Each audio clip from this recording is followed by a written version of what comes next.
மன்னவனானாலும் மாடோட்டும் சின்னவனானாலும் மண்ணில் பிறந்தாலே மறுபடி மண்ணுக்கிறைதானே. இந்த புத்தி அப்பவே இருக்கணும். எப்பா யாரா மன்னவனானாலும் சாமி மன்னவனானாலும் ஐயா பசி தாழ முடியல ஐயா.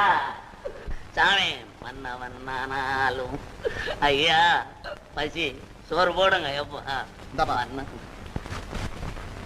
பணம் பணம் பணம் தாசிகள் மோசத்துக்கு உதவிய பணம், தஞ்சமடைந்த மனைவியை தவிக்க விட்ட பணம். வேண்டாம் வேண்டாம் வேண்டாம், பணம் எனக்கு வேண்டாம். சோறு போட்டா போதும், பணம் வேணாம். பணம் தாண்டா இவ்வளவு இம்ப்ரூவுக்கு காரணம் எனக்கு. ஏன்பா பணமும் வேண்டாங்கிற? இங்க எங்கேயும் சாப்பாடு ஹோட்டலும் இல்ல. ஐயோ ஹோட்டல் சோறு எனக்கு வேணாண்டா. எப்பா நான் போறேன். அதுல கல்லு பொறுக்க என்னால முடியாதப்பா. கண்டு தெரிஞ்சவனே திணற.